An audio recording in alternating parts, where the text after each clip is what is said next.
You can look this up and find the President of the United States continuously saying things that are out of control, bizarre, unhinged, irrational, that have departed reality. If this were a family member of literally anybody's who stayed up all night and posted sometimes in a night 100 posts, this kind of wingnut stuff, that would be a mental health crisis. What do you do of the clear evidence that the President of the United States is behaving in a way that for anyone else would beg for an intervention?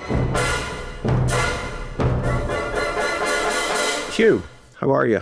Michael, I'm very pleased to be here. Thank you for having me. This is Hugh Dougherty, the editor of the Daily Beast, is filling in for Joanna Coles, who is yet with her family in Yorkshire.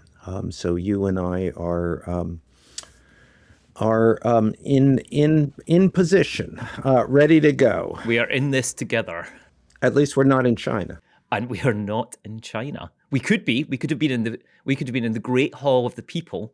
But apparently, Michael, you were not invited. Yes, no, I don't think I'm on the invite list, and but we should get into who is in fact on the invite list, because it is quite a cast of characters. And I should say, before we dive into this show, as Joanna always says, please take a moment, hit the subscribe button, share it with your friends. And I'll just say, as just a personal note, I was privileged to already be on the show earlier this week, and some of you sent some very nice notes, and particularly notes of support for Joanna, who I know, Michael, you've spoken to her as well, really feels that support. She's in a terrible position. It's a position that we all have or will find ourselves in. So I think that there's a lot of understanding and a lot of sympathy. So moving to the business of the day, though, China. What exactly is Donald Trump trying to accomplish in China? You know, this is an interesting moment in the Trump political history, because China has always been the paramount issue for him. That is the solution in his mind. The solution to the problems in the United States is solving the problem of China, and he has seen this in a very basic way. It's an economic rivalry, and it's a zero-sum rivalry. If they benefit, we don't.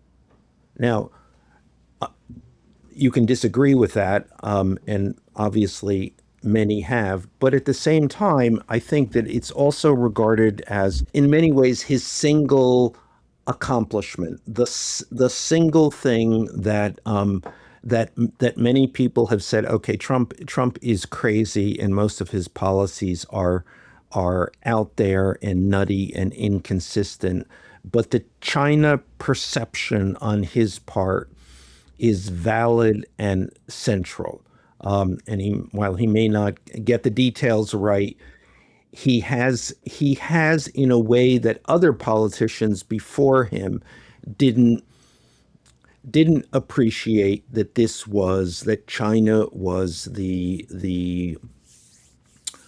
China was the rivalry, the main rivalry in the world, and how we dealt with that would affect fundamental issues of the American economy and the American future. So I think there were a lot of people, especially in the first administration, who were willing to say, okay, let's overlook everything else. This is a major issue. And I know I spent a lot of time during the first administration with Steve Bannon, who clearly regarded this as the singular issue. And he would openly say Trump was a moron, Trump is a beast, Trump is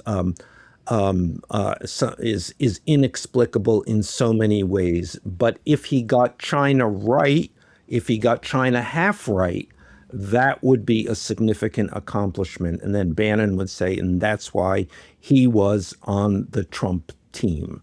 Very explicitly, one issue, China. Okay, now over the course of 10 years, and let's note that I think the Biden administration kept many of the Trump China policies in place.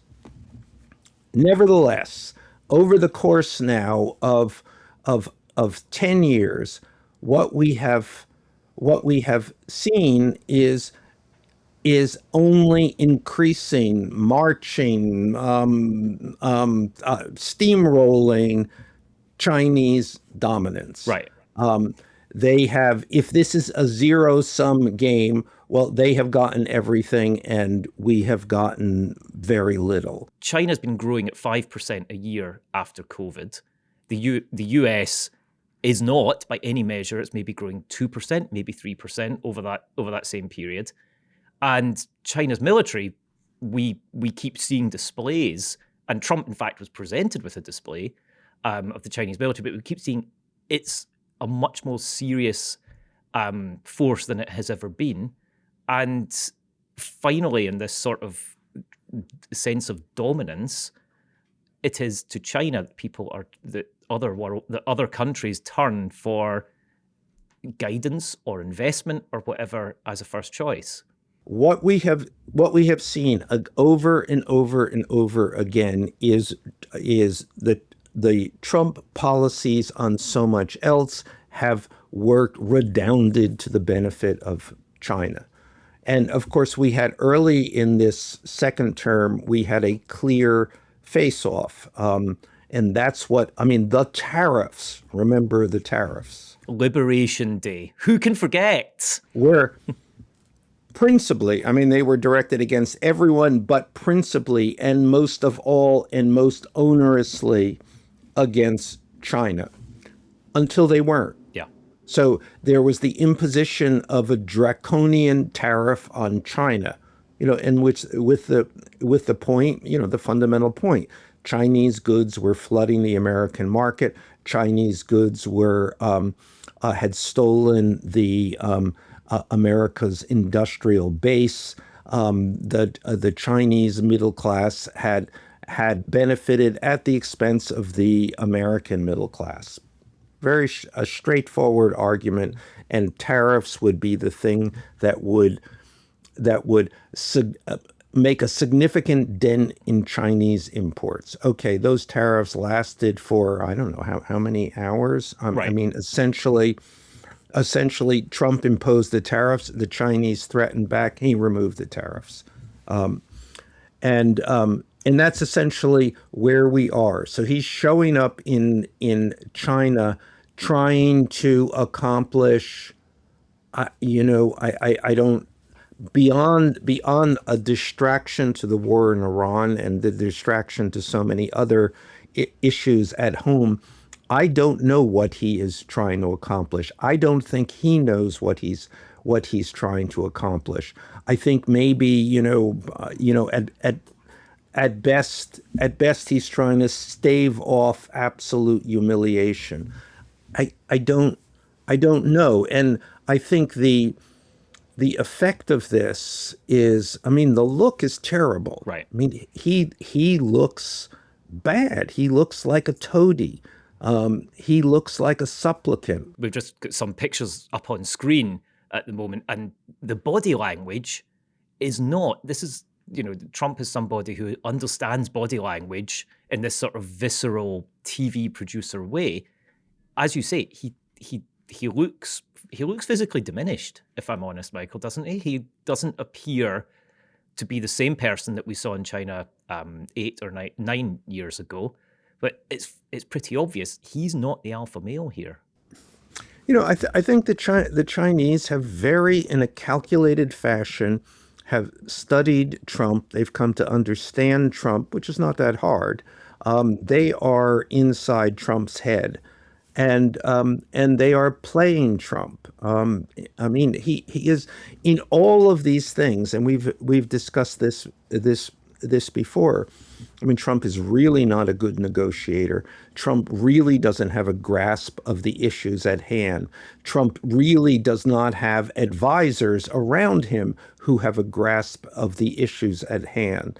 And on top of that, he has so many other issues in the world that China can play to his advantage, is that he's screwed.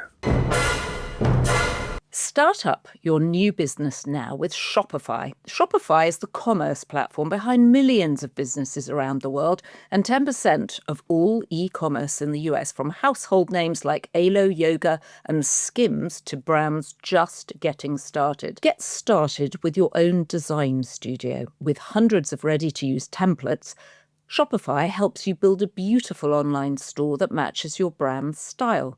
On the back end, everything lives in one place. Inventory, payments, analytics, so you're not just stitching together 5 different platforms just to operate. And if you hit any snafus, don't worry. Shopify is always around to share real advice with their award-winning 24/7 customer support. It's time to turn those what-ifs into with Shopify today. Sign up for your $1 per month trial today at shopify.com/dailybeast. Go to shopify.com/dailybeast. That's shopify.com/dailybeast. I was wanting to talk to you about the way in which Xi Jinping has presented himself to Trump. That, first of all, in a state visit, obviously, Xi Jinping is the guy doing the welcoming. He's the one that Trump has to walk up to. He clearly had practiced on the handshake front. There was no, this theatrical handshake didn't happen. But then he gave this philosophical speech about somebody is going to correct my pronunciation, even in Scottish here, but the Thucydides trap. And it's almost like he's trolling Trump, right? He's using this concept from classical Greek history, military history. And I think we can safely say Trump hasn't been studying the history of Athens and Sparta in recent years. Jesus, it boggles the mind, even the thought. I don't know who had to explain it to him. There were these two cities, but it's quite. I mean, he would be. Let me be perfectly straightforward about this. He would be unclear on both Athens and Sparta, where they fell in history, where they fell geographically, and what their significance is. Just to note the context here. Glad to put that straight. But this struck me when I was watching it, in the kind of odd hours that it happens, which means it's not live on primetime television, but that Trump was presented with a speech, quite a brief speech, by Xi that was absolutely nothing like the way that Trump deals with the world. And it seemed really calculated on the part of the Chinese to do it that way. Now here's mud in your eye, Donald Trump. Yes. Let's also talk about who accompanied him on this trip, because it's another one of those Trump entourage projects. And he brings, and I cannot imagine what advantage he sees in bringing all these assholes along. I mean, it's kind of tone deaf.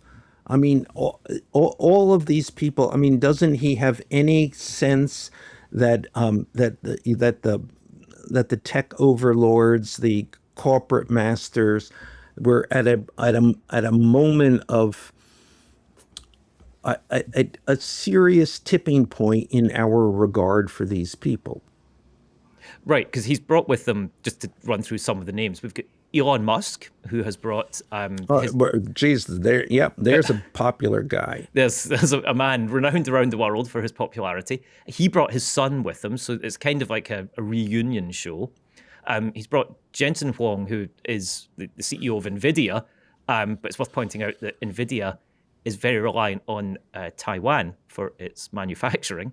Well, actually, and that's interesting because he was not initially invited, and then there was blowback, and then they had to add him at the last minute to the trip. There was Tim Cook of Apple. There's Jane Fraser from... There's only 2 women.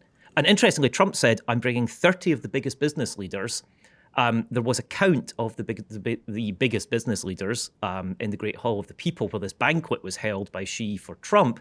And the maximum number anybody's been able to get to is 14, and that might include Eric Trump. So you think that a lot of the invites, they made a lot of invites and he was snubbed? It's an interesting question, right? Or it could just be numbers. Remember, 30, 14, yep. 300. Yep. It doesn't really matter. I think we talked in the last episode about Trump and numbers, and you predicted he's going to sue you for $1 trillion. I think 30 sounds like a good number of top business leaders. Right. Why not? Completely. I mean, that has no necessary alignment with reality. Right. But also in the entourage, Brett Ratner. I'm just flabbergasted. Now, Brett Ratner is a Hollywood director, the director of the Rush Hour series. He was Me Too'd, canceled in a significant way. Hasn't worked in the movie business until he was hired by Melania Trump to direct the movie about her.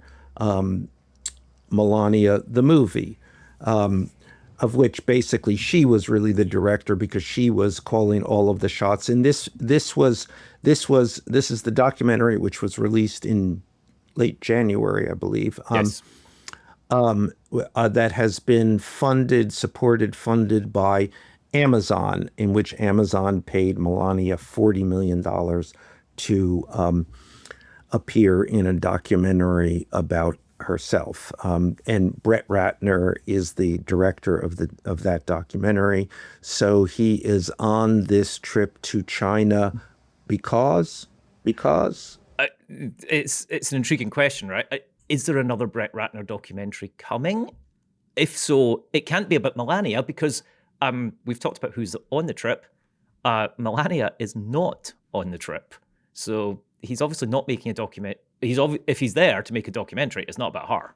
In other more traditional and normal administrations, the entourage would consist of policy people, China experts, people with significant State Department diplomatic experience. It would be an entourage of professionals. And this is an entourage of assholes. Who have still got, well, we're recording this, we should say, on Thursday morning. Still another 24 hours, and we are waiting for possibly the biggest moment of this state visit, which will be the official interview by Sean Hannity of Donald Trump. There seems to be... Sean Hannity, you can add him to the entourage. Yes. Yes. Brilliant. It's a cross section of Trump world all on tour. This is the time we live in. Yes. But talking of the time we live in, yes. Talking of that subject, you rightly said there's an element, of course, of all this. It's distraction, and there is something very big to be distracted from, and it's inflation and the dismissal of inflation. No, that was extraordinary, and I think that statement will come back to haunt him. Although I also think it is a reflection of his deepest beliefs. When you're negotiating with Iran, Mr. President, to what extent are American financial situations motivating you to make a deal? Not even a little bit. The only thing that matters when I'm talking about Iran, they can't have a nuclear weapon. I don't think about American financial situation. I don't think about anybody. I think about one thing. We cannot let Iran have a nuclear weapon. This is interesting, because I mean, it is clearly, I don't think you could read this in any other way except to say that as a sign of a kind of fundamental contempt for ordinary people who actually who inflation numbers and the ticks downward in the economy are actually mean real pain for real people. And one of the things that I went back to is that there was in one of my books and at this point I have to struggle to remember which book, but I think it's my book Landslide on the 2020 campaign and Trump's defeat and in what happened on January 6th. But there's a moment in which Trump is looking out at his supporters, and he starts to diss them. I mean, he starts to talk about them as the great unwashed and all these people with tattoos, and why can't they dress properly, and have they never heard of leather shoes? I mean, there's something about Trump that always reverts to a kind of 1955 mean. But it's also a kind of contempt. There is him; he's a rich guy, and then there are all of these other people who support him.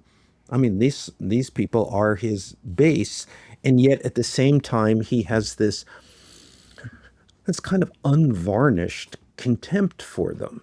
And this had his statement about the economy, that it really was not top of mind for him. It was not his concern. He wasn't thinking about that. Has that same kind of feel. Don't bother me with your little problems. The people that are around him hearing that, what's going through their heads? Because you're a Republican who realistically thinks we're in a tough time. I mean, that must be when you hear that, when it was heard when he was talking about the tattoos and the cheap shoes in 2020, and he's saying this now on the White House lawn of I don't care. Well, I think the people, I mean, it's a complicated reaction about the people around him when he says this stuff, because let's remember, he's always saying this stuff. I mean, he is always, it's just one of the remarkable, novel, amazing things about Trump, that he says things that would have ruined other politicians. You can just pick out one of the things that if it were said by another politician would be their ruination. And he has said thousands of these kinds of things. So I've seen the people standing around, Trump's people standing around him, and they all stand around with a kind of bated breath. What is he going to say? What damage is going to ensue? What problems? But they do this with it's a double-edged thing, because they know, because they're all in some sense relatively traditional political people, even if they're working for Donald Trump, and they think, this is a problem. But at the same time, they recognize that problems for Donald Trump are they don't affect him the way they affect other politicians.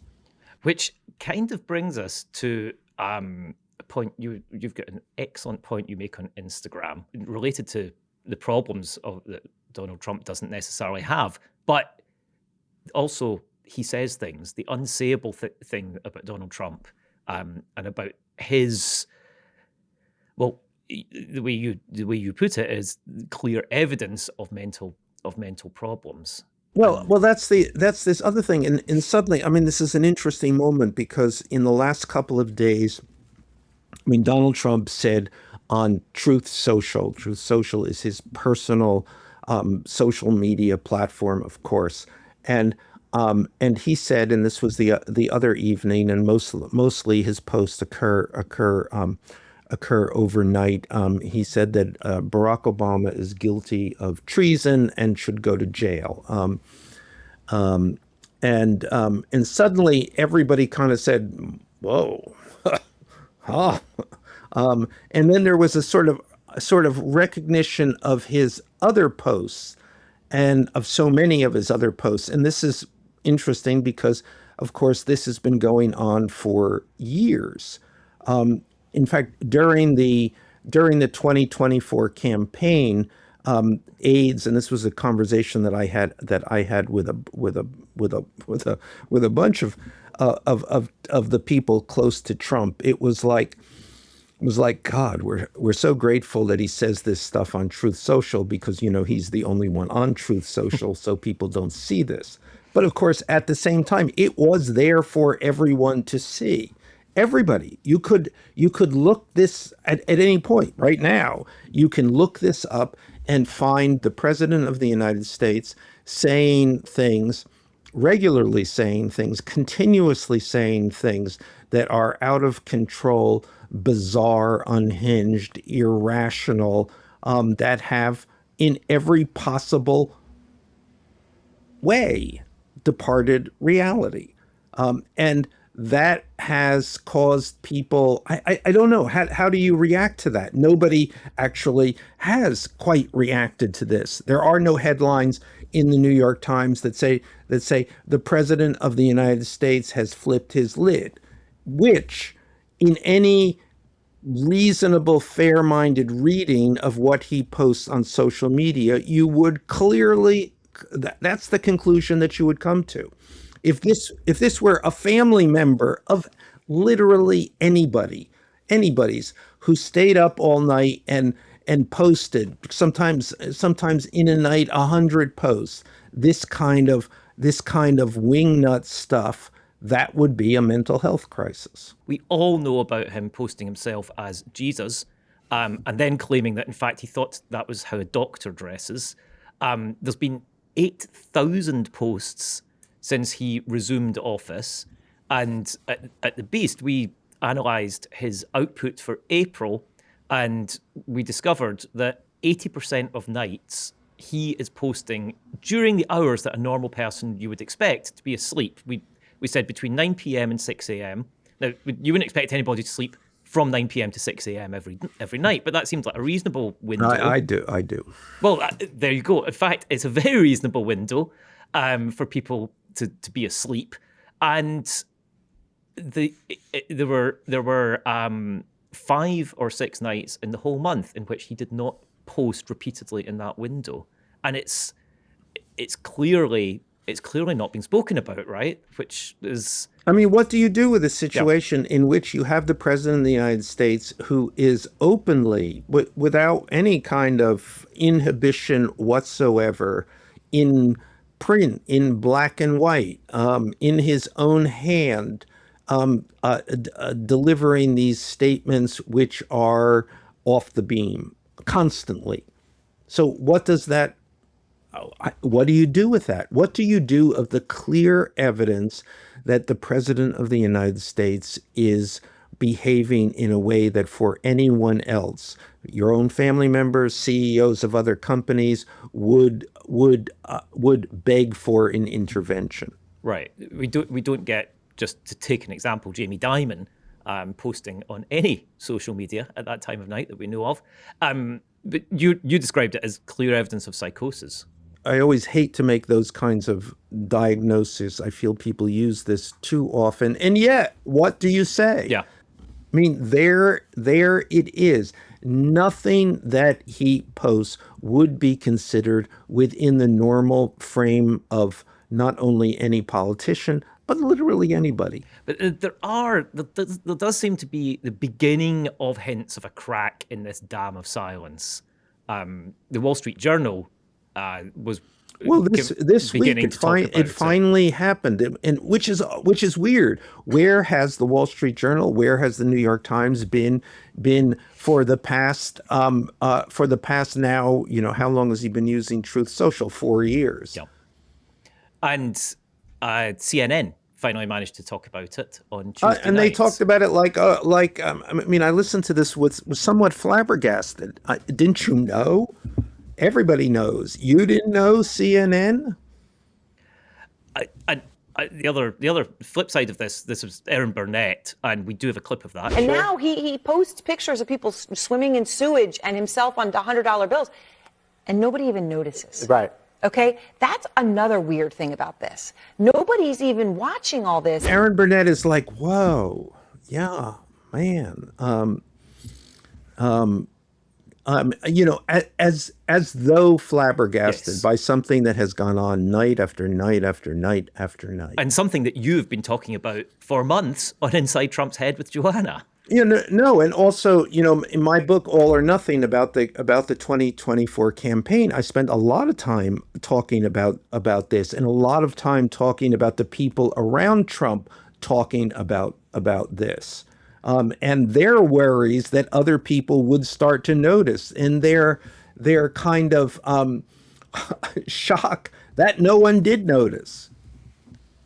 And when they do, the reaction is they've called Erin Burnett a moron. I mean, we know what they call you, we know what they call people who point this out, but are they beginning to get a bit more worried now, do you feel? Well, and I think on the evidence, Erin Burnett is a moron for not noticing this for all the time that it is going on, and just not just her and CNN, but again, every major news organization has overlooked this, or I would suspect just not know that they just haven't known how to fathom the meaning of this. Yeah.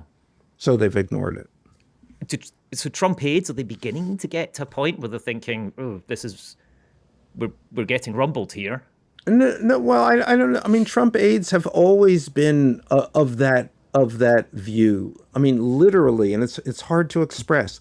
Trump aides have always felt that it has been remarkable that Trump has survived. But on the very basis that he has survived so many times, they kind of shrug and accept it. There's kind of a wider picture around Trump as well, though, of crazy. Oh, a wider picture of Trump, around Trump of crazy. Well, Yes, I was yes, going to raise. I would say. Who can I raise I first? mean, that's an interesting thing. Are the people around Trump crazier than even Trump? I think in some instances, I mean, I think RFK, you could certainly make a case that he is, in fact, crazier than Donald Trump. There's one incident that's just happened in this week, which is kind of jaw-dropping. RFK Jr., they sent him to Ohio to try to get the Maha people back on side. And Ohio traditionally had been a swing state, then it became very, very Trumpy. Anyway, they sent him to Northeast Ohio, and he went to the Cleveland Clinic, which is renowned as, you know, one of the world's best hospital systems consistently.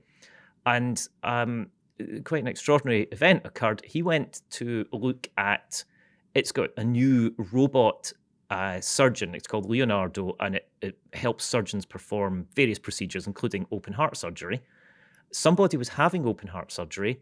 RFK Jr. went in and was at the controls of this robot, and the Cleveland Clinic say, no, we disabled the controls, so he was just kind of playing with it, but there was literally a patient on the table whose open heart surgery was interrupted for RFK Jr. to have a play with the controls. So it seems like, even by the standards of RFK Jr., that does seem kind of crackpot. You know, I mean, one of the things that I've been interested in is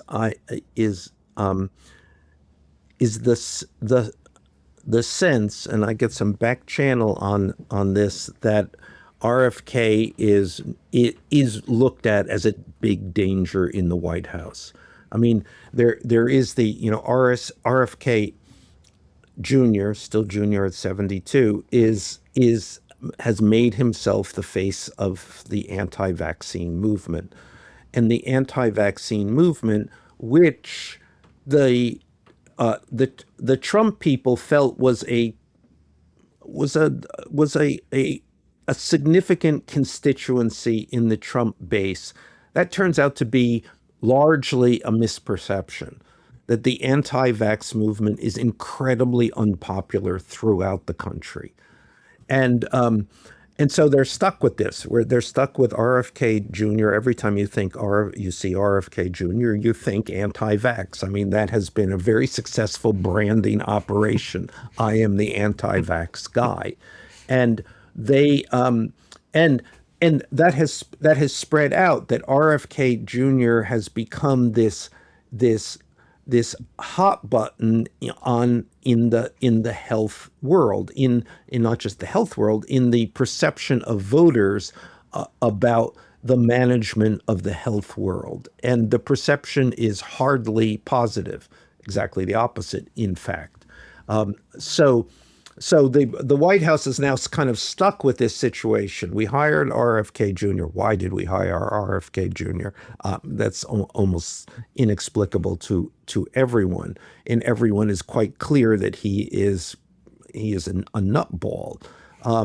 And now there are other inexplicable hires and other nutballs, but none that has resounded so much on a particular issue which is particularly important to the electorate. And they don't know what to do inside of the White House. And one of the things that they do seem to be doing is kind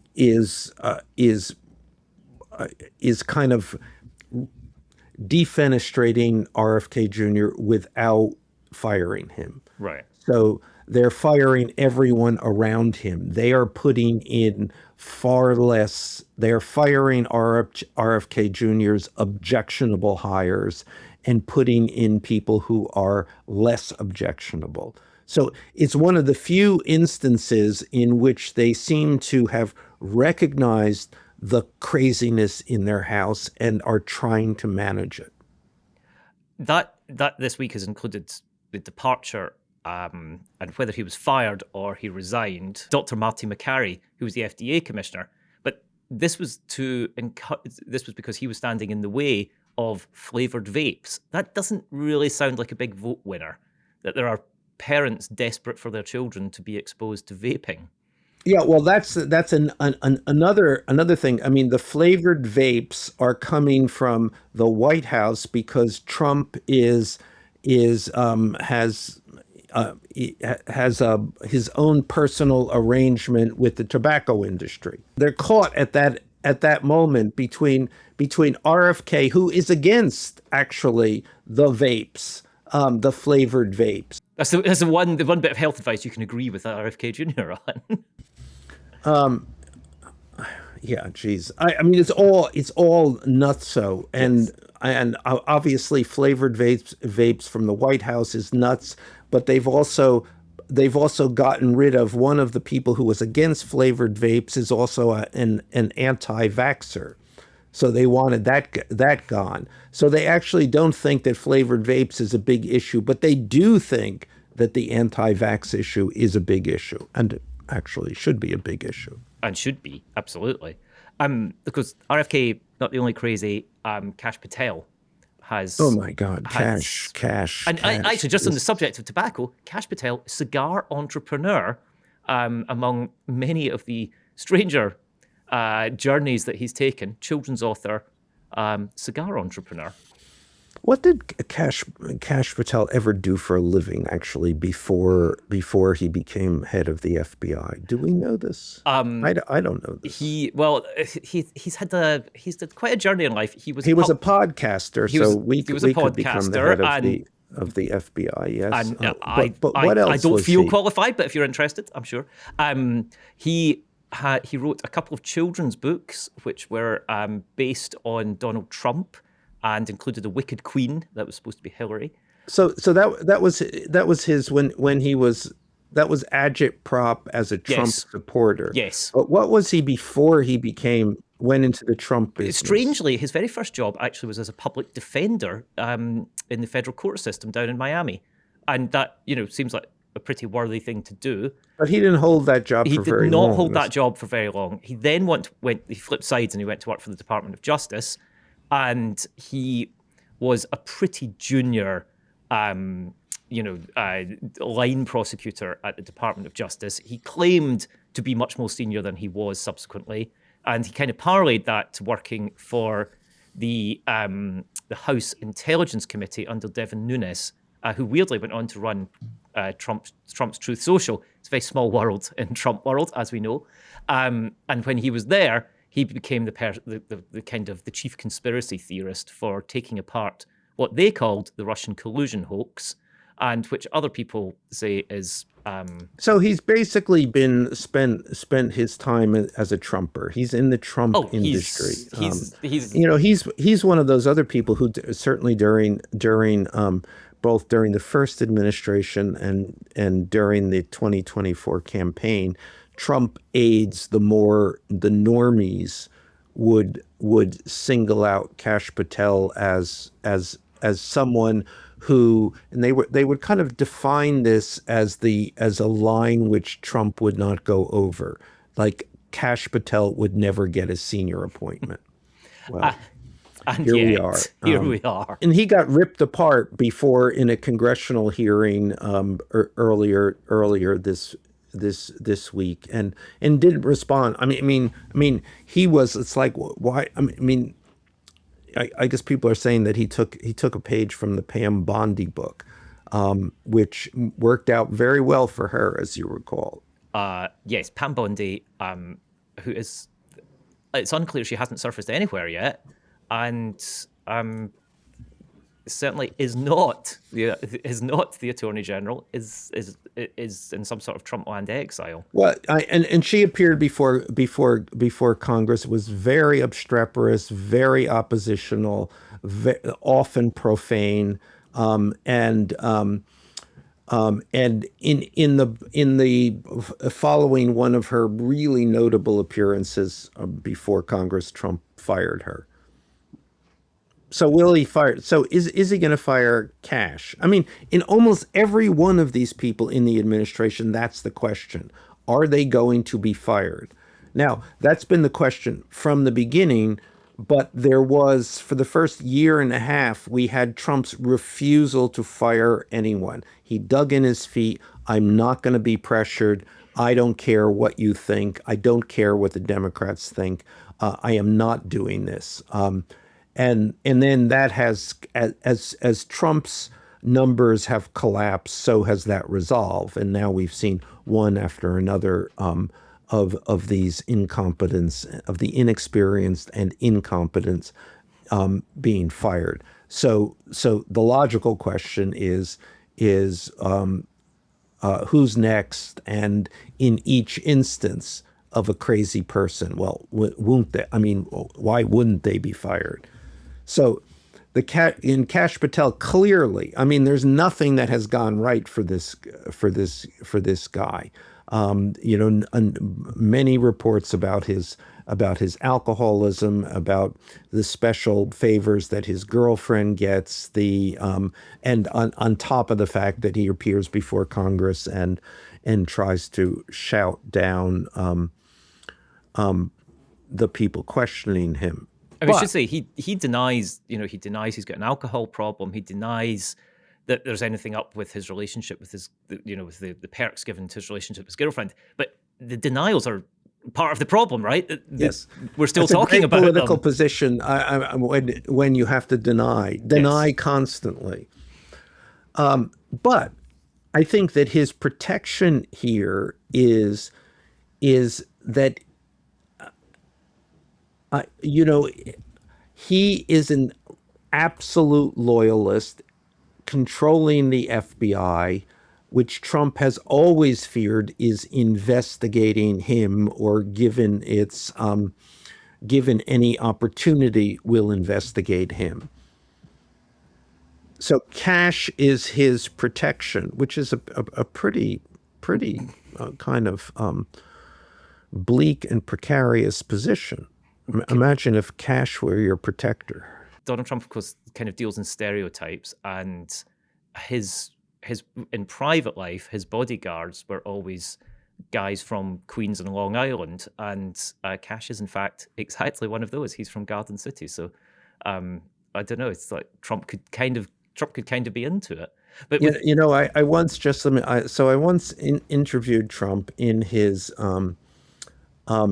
house in Beverly Hills. Nobody even knew he had a house in Beverly Hills, but he had this big house in Beverly Hills, right across the street from the Beverly Hills Hotel, and filled with kind of cast-off hotel furniture. And I went there to interview them, and I came in, and there are guys, 4 or 5 guys sitting around a table playing cards, and these are the bodyguards, and they look, this was a Goodfellas scene. which we assume Trump's watched, right? We assume he's got to have. Maybe with a different eye to all the other people who watched it. Interesting question. Yes. I hadn't thought about that. I'm sure Trump would have watched The Godfather. As a matter of fact, I know he has, and I've discussed The Godfather with him. Of course, he would have watched The Godfather. Goodfellas, it's a little close to the bone, perhaps. Yes. You're laughing at me. But on the West Coast, it's not just Beverly Hills, it's tech, which is... There's another mob group, completely. I couldn't possibly comment, but one of the more intriguing things that we've found out this week is where the money from the midterms is coming from, and just worth saying, doesn't appear to be coming from Trump, who's sitting on hundreds of millions of dollars of donations in his various political action committees, but it's tech that are throwing money into the midterms. And it is specifically a venture, one particular venture from Andreessen Horowitz. It's interesting that during the 2024 campaign, there was a moment, and I recount this in my book All or Nothing, in which Trump is pissed off of having to go to fundraisers, do one fundraiser after another, which is what politicians have to do, and it is truly the worst part of a bad business. And Trump was rebelling against this, and everybody was saying, well, we gotta, you gotta. And he said, I don't have to do any of this because whatever money we need, okay, this is quotes in quotes, whatever money we need, we can get from the crypto guys, quote unquote. Whatever money we need, we can get from the crypto guys. So what are Andreessen Horowitz? They are the crypto guys. And they have managed their money has not only bought them constant access to Trump, but they have filled the administration with their people. So here we are. That's what you get for your hundreds of millions of dollars. Well, in their case, literally, $115 million so far in this cycle since the end of the last election. They've outspent Elon, not surprisingly, $85 million. But notably, it was Elon that went to China. It's Elon that takes the steps down from Air Force One. What's going on in the Trump world that you want to put this money in, but you don't want the publicity? I can't answer that. I mean, Elon wants publicity. Elon obviously has made himself. He has thrived on that. Has become a figure of great controversy because of that. And I mean, I tend to believe, I mean, the Andreessen Horowitz people, I guess, have been somewhat more muted, but they haven't been that muted. They're people, I mean, all of these tech guys have have displayed their own fundamental boredom, I think, with their own jobs. And they're filled with arrogance and hubris and whatever else you get filled with when you become a billionaire. When you become, here's the distinguishing thing about people who are billionaires. They really want to be known for being billionaires. They want they want you to know that they are billionaires because they're really great. And the only way you do this is by making publicity part of your coin. That's what you're buying. You're buying not only the way to make more money, but you're buying you're